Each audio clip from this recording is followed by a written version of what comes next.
Hey everyone, this is X O'Connor, and you are listening to the Full Circle Music Show, the why of the music biz. We have another killer episode for you today. We've got Mike Murray of Integrity Publishing and David Leonard of All Sons and Daughters in the studio live from our most recent Songwriters Retreat. It's a killer episode diving into the importance of relationships and collaboration in all parts of music. I know you guys hear us talk about this a lot, but it can't be understated. It can't be overstated even. It's so important in any part of life, but in music especially, the relationship and collaboration is such a crucial part of finding success, and these guys are a wealth of wisdom. So you're going to want to listen all the way up to the end. And just so you guys know, we have a lot more of these intimate live events coming up all throughout 2018. And to find out more about these events, head on over to fullcirclegoeslive.com. And if you want to just keep up with our everyday happenings here around the studio, follow us on Instagram at @officialfcmusic. Now, one more thing before we jump into this episode. We've been talking about it the past couple of weeks. We are reaching our 100th episode here coming at the end of January. There's going to be some very exciting changes to the show. We can't wait to share it with you guys. So just be on the lookout for that. Be ready because you guys are going to love it. And again, if you're enjoying the show, if you're on YouTube, hit subscribe, give us a like, leave us some comments. If you're on iTunes, leave us a great review. We always love hearing from our listeners. Let us know what you think of the show. But that's enough for me. Let's dive into our episode live from the Songwriters Retreat with Mike Murray and David Leonard.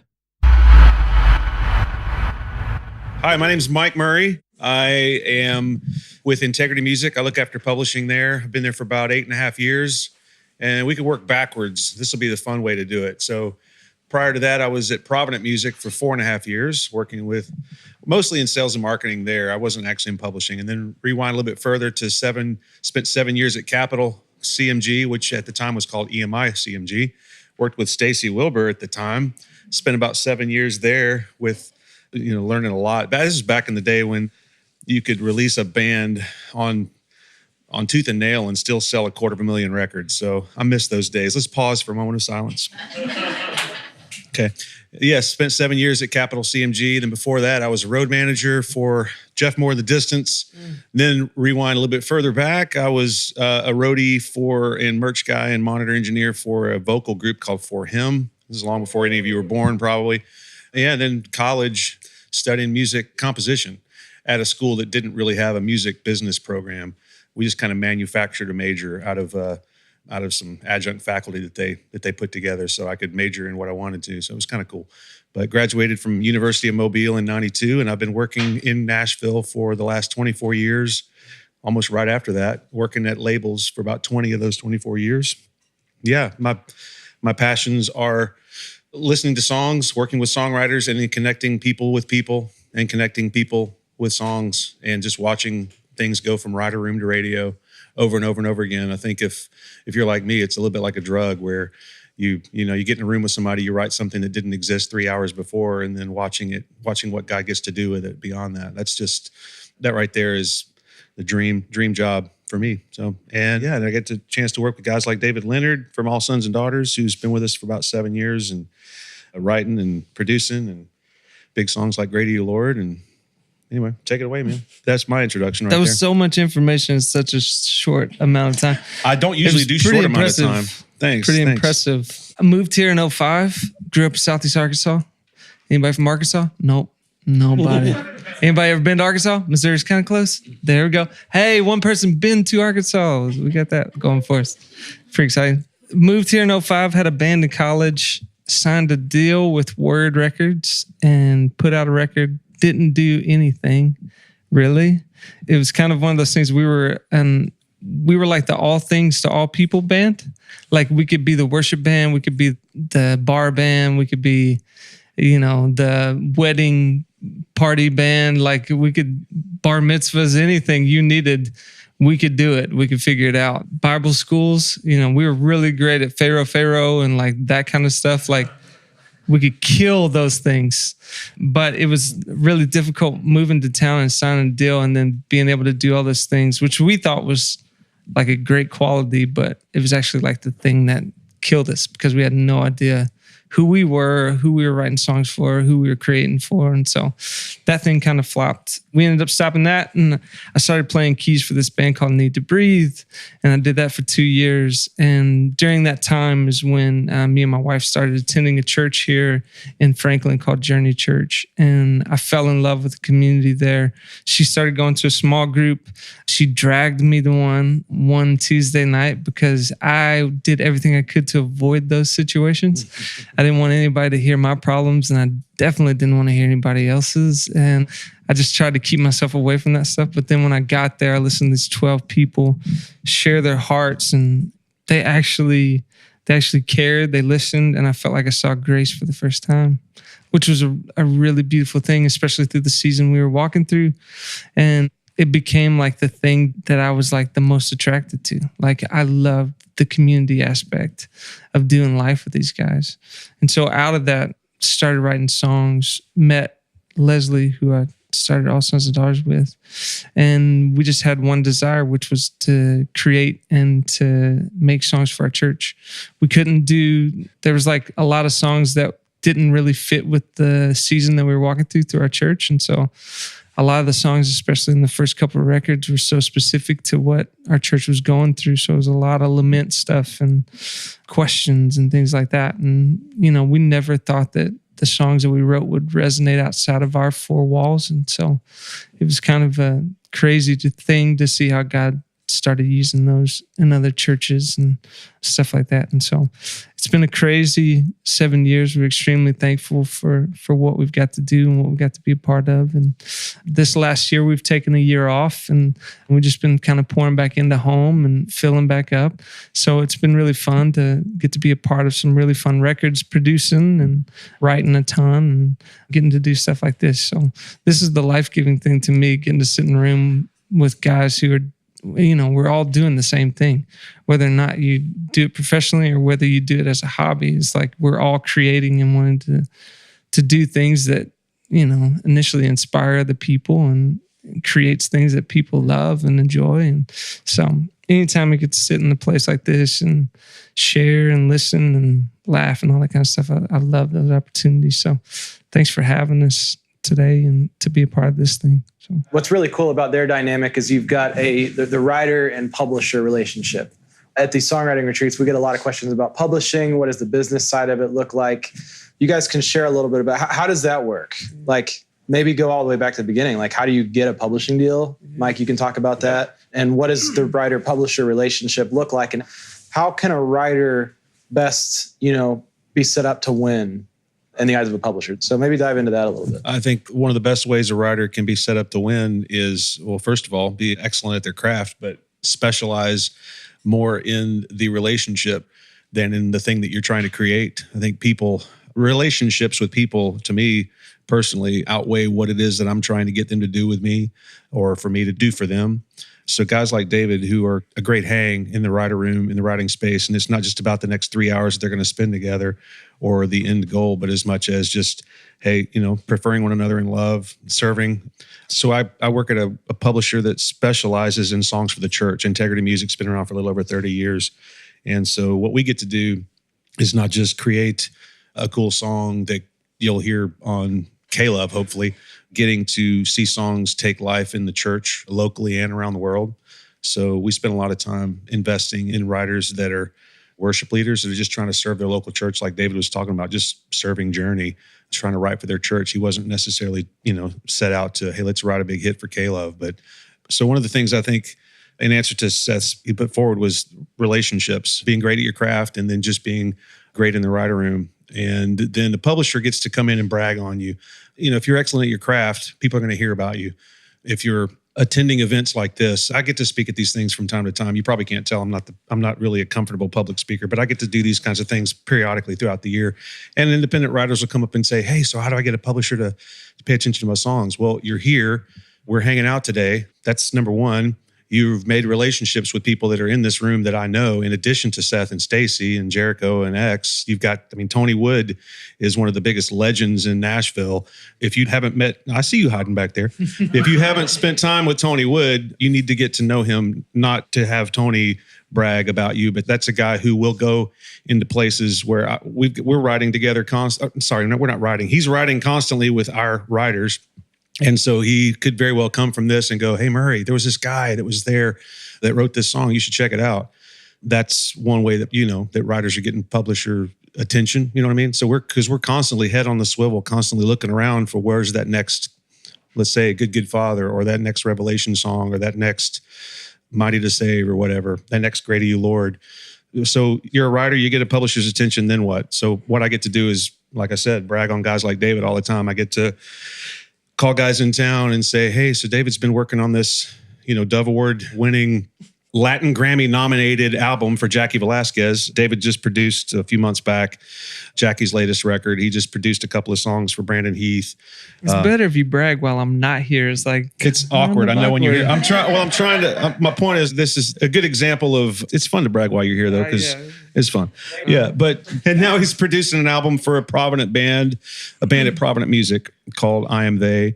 Some songs that he wrote with them that he's producing, but some additional songs as well. So the benefit, Seth and everybody, the benefit obviously of having a publisher is that they get to go and talk about how awesome you are. I think this is one thing I tell a writer that's coming on a little strong. If they're here and I need them here, which happens sometimes, I'll say things like, you're probably really, really good at what you do, but I want somebody else to tell me how awesome you are rather than you tell me how awesome you are. But I'll listen all day long if Seth or Stacy goes, Murray, there's this girl from Des Moines that she's leading worship in her church. You gotta, I will stop what I'm doing and listen. But if I'm at just in Kroger trying to get a pack of gum and the girl comes up to me and just, stalking, a little bit weird. That's you know what I'm saying? Yeah. So I don't know. Did I answer a couple of those things you threw out? No, that was so don't go to Kroger. Number one, stalking with Kroger. Don't be a stalker. David, what do you got to add to that? What is the writer-publisher relationship? Yeah, I mean, I think I've had a couple different ones. I think this last relationship that I've had with Mike, and it's been extremely different. I guess I get to brag on Mike a little bit. We'll flip it, and I'll brag on you. But Mike truly does have a huge heart for creating songs for the church and facilitating songs for the church. And so when I have a guy that I'm working with and he's so passionate about getting these songs in the hands, not because of what it will gain him or gain the label, but truly because what it will gain the church. When you have songs that will literally change lives, because this stuff does, whether we're aware of it or not, people are moved by songs and things happen when they hear these things. And when you have somebody who's so passionate about it, it makes you want to create more. It makes you want to write more. It makes you want to pour in more. And so I've been so thankful to have a guy that hasn't been a guy that's been breathing down my neck going, hey, why haven't you got me this or this or this? But he's been such a champion. And so, I would say even with the people that you surround yourself with, you don't need yes people in your lives. Don't just surround yourself with people who are going to go, oh, it's always awesome. It's great, it's great, it's great. You need people who are going to challenge you and who are going to speak truth into it. But at the same time, your judge of character with those people are pretty, you should take it seriously, because what you do really does have the abilities to go further than you ever could think it could. And so when you're sharing this stuff, know that carries weight, and know the people that you share it with. Make sure you know who you're showing it to, because if you're going to allow their comments to shape you, and shape the things that you do, make sure that their character lines up with the same things that you feel like they're saying.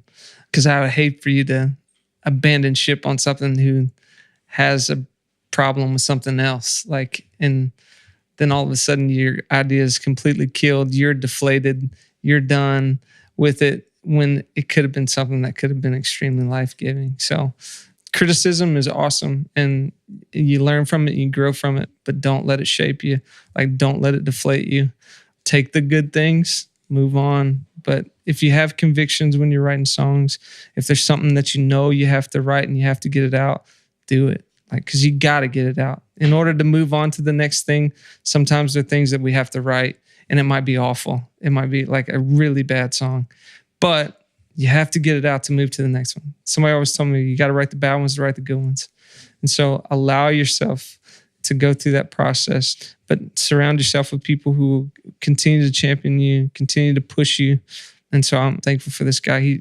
I feel like no one has championed me more in the last 7 years than this guy has. And we shared an office for like 4 years. So we saw each other every day. And it was kind of fun to become friends first, and then we worked together. And so it's been a cool journey. Mm-hmm. Yeah. Mm-hmm. Awesome. So you guys have got Mike Murray and David Leonard, absolute legends in Nashville. I'm sure you guys have a ton of questions. And since we're recording this on the podcast, I'm going to awkwardly repeat the question after they ask them. Right. So I'm not just like doing that because it's fun. So so let's just open it up. All right. So the question is signing somebody who's maybe not necessarily an artist, but just focusing on songwriting. Yeah. So at Integrity, I'll speak from my experience here in what I'm doing. So I've got some staff. We have some staff writers that are not artists, that are just in day to day, Monday through Friday, 10 to 1 and 2 to 5, hustling, writing all the time. But ultimately for us, the reason I'm saying for Integrity, I'm going to speak for Integrity, but ultimately they're writing for something. If they're not leading every Sunday at their church on staff necessarily, they're probably leading to some degree, and they have the ability to write a song on a Saturday that they can test out at their home church on a Sunday, and kind of the litmus test of, so one of our staff writers, a guy named Michael Farron, who used to be an artist, had a band called Pocket Full of Rocks. Another one is Chrissy Nordoff, who wrote Your Great Name. So Michael and Chrissy, every Monday through Friday, they're writing stuff, but they've both got a church here in town, actually where I attend, called Gateway Franklin, where they will write something and then test it out at our church. Probably that next Sunday, very quickly, they'll test something out. So, and then get a feel for, hey, this is, the church really responds to this. This probably has some legs to it, right? So in answer to your question, a writer that's not necessarily pursuing artistry, that's a staff writer, how is to collaborate. I'm assuming there's some time for co-writing in this weekend. So more than likely, you're going to write with pro writers, I'm guessing, that are here.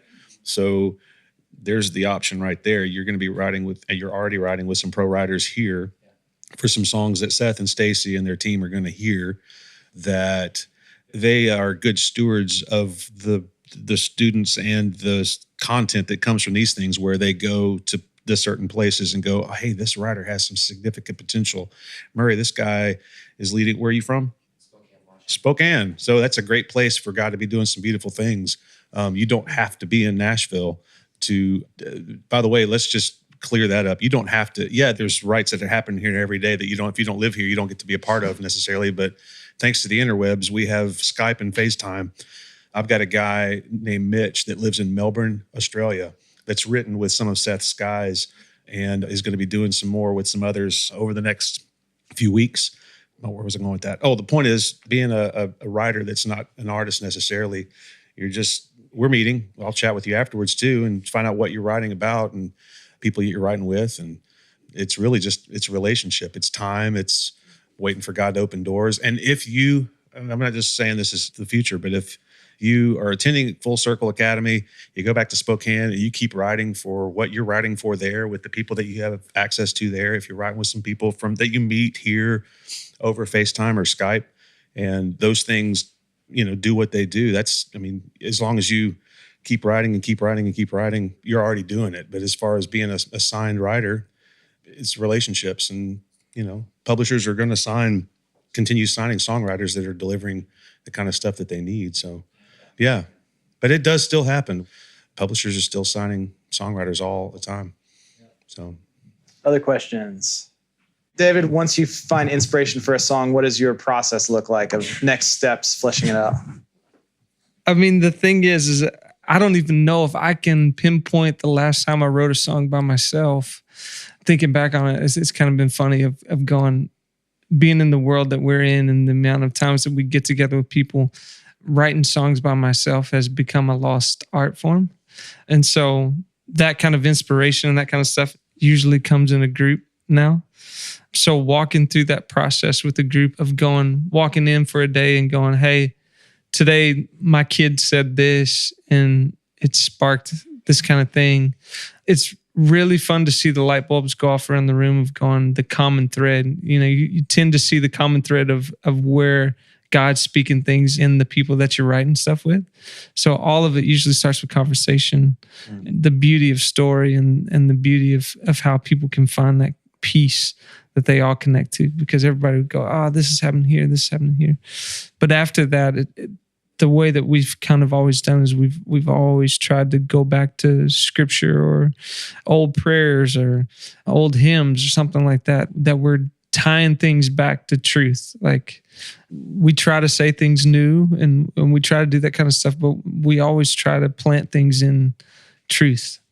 And at the same time, we're always thinking about the church and how this is going to, how people are going to be able to respond to this and where it would fit. So it's a lot like picking songs on a Sunday morning. It's like, this could go after the offertory, this is the offertory song, or this is the first one. But a lot of times it's just taking the things that you're inspired by and then starting to have the conversation and then just being open. Like songwriting is such an open-handed thing.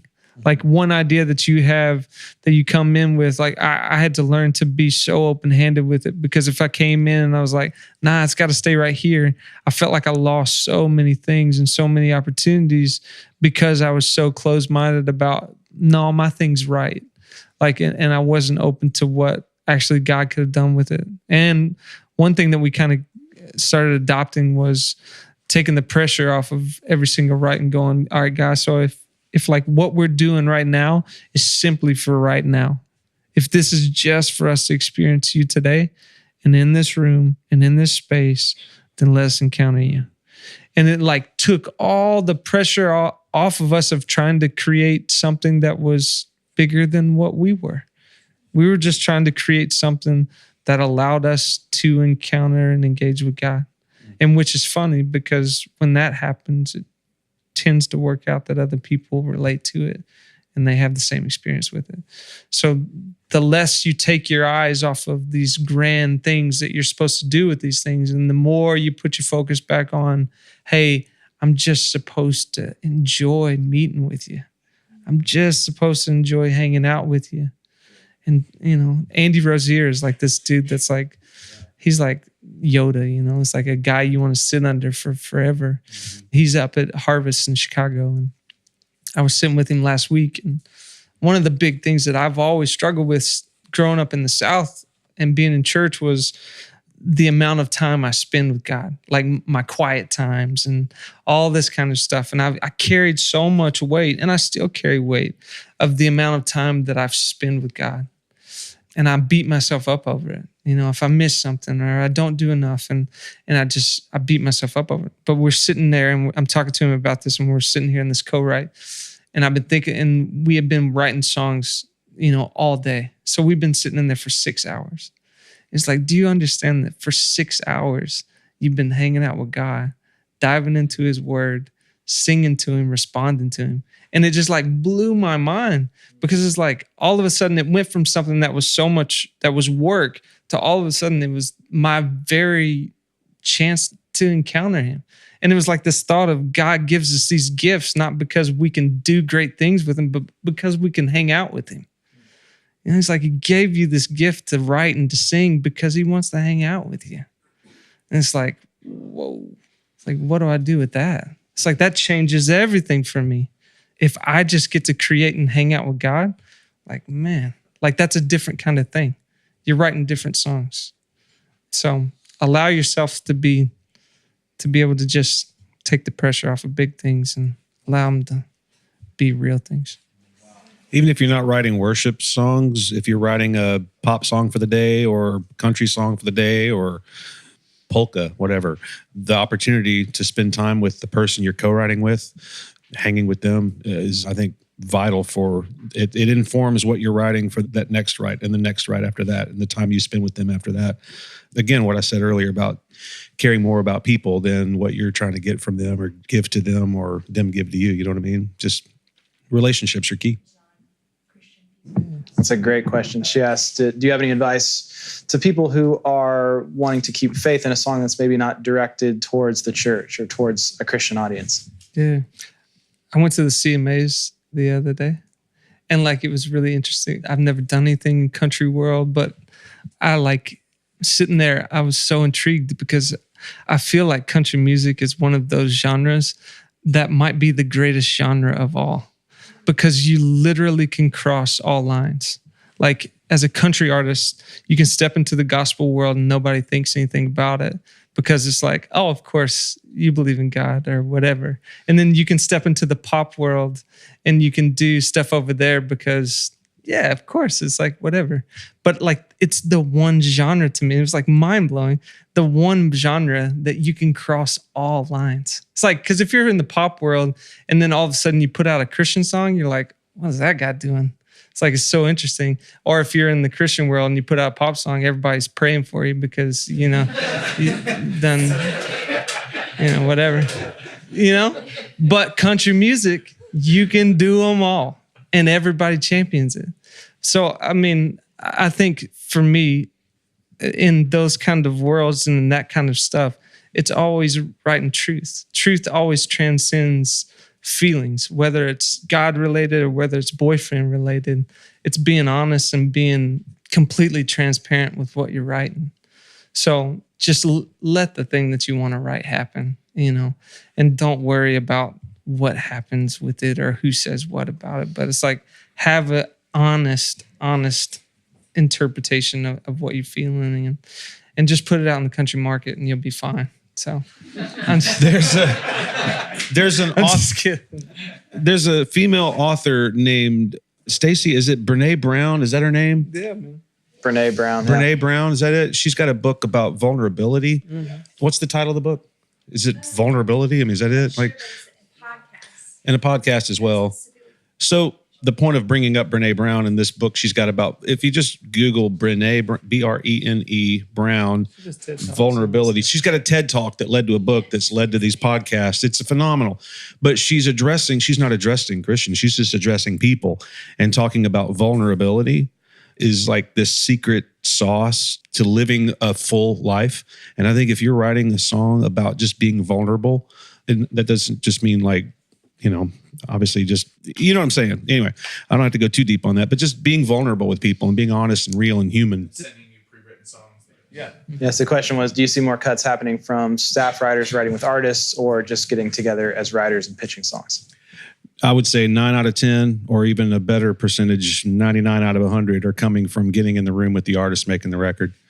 There are those songs that people are going to find out about that I'm going to pitch to, like Mandisa on her most recent album. Her last track is a song called Back to Life that, interestingly enough, the song I was referring to that Michael Farron and Chrissy Nordhoff wrote that we tested out at her church was this song called Back to Life that I pitched to them and she recorded. But most of the time it's getting in the room with the artist making the record and helping them to express what it is that they're trying to express. Yeah. Great question. Time for 2 more questions. It's a good question. So advice to an artist starting out in the very beginning stages, how do you grow and where do you start? I'd say the best place for, you're talking about reach, is write something that more than your inner circle, your mom, your wife, your girlfriend, your buddy says is awesome, and get some people to give you some feedback on. Find that song, put it up on YouTube, Facebook, and you've got, hopefully that's a place for reach right there, for opportunity for things to, as we say now, go viral. You don't have to, in fact, the definition of to be published is to make public. So once you've made public this particular song that, you know, again, people around you are going, oh my gosh, but what's your name?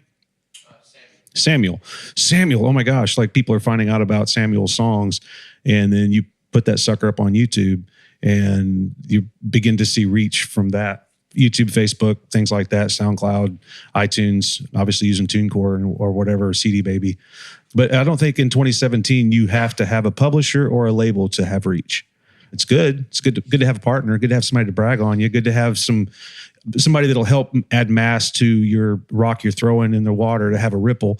But at the end of the day, if you're doing something compelling, something remarkable, and remarkable simply means worth remarking about, you know, again, YouTube, Facebook, although I'd recommend YouTube, they pay horrible, but Facebook doesn't pay anything. So horrible is better than nothing. So we can talk about that too if you want. I would add as well that figure out who you write songs for, and then like just do it. Like that's one of the number one things of starting out as an artist, like figuring out who your audience is. Because there's so many ways you can go that it's so easy to water down a lot of different things because you're able to reach in so many different ways.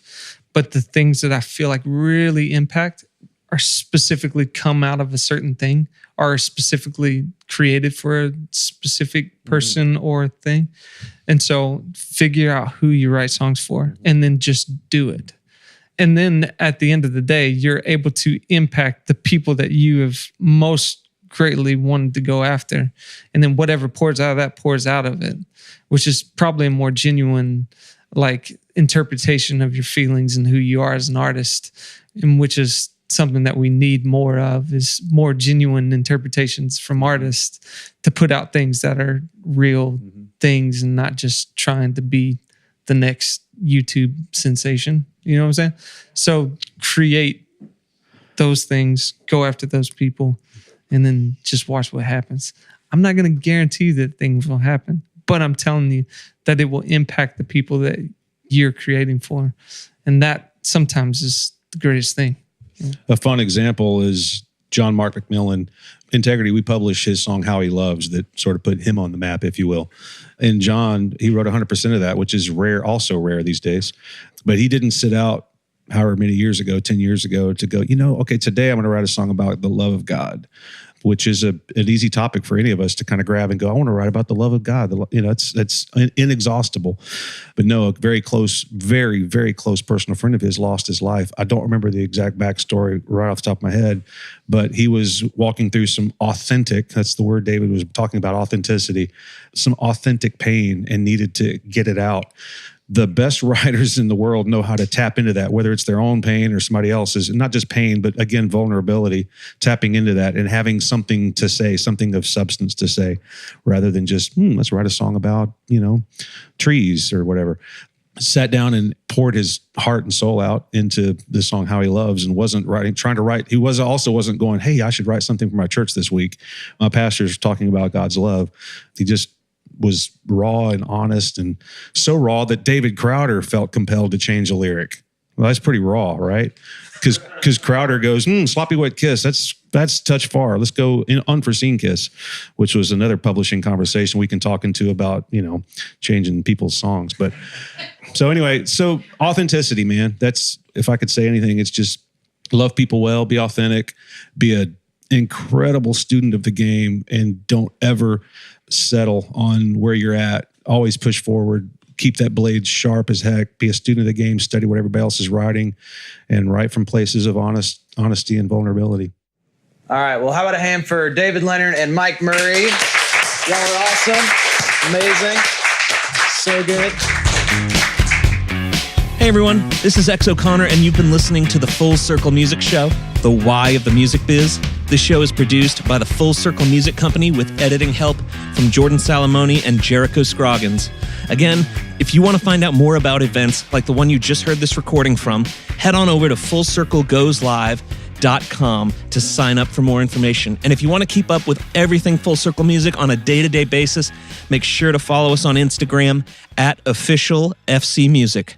Again, 100th episode coming up end of this month. You're not going to want to miss it. It's going to be big, big doings. We're so excited to share it with all of you.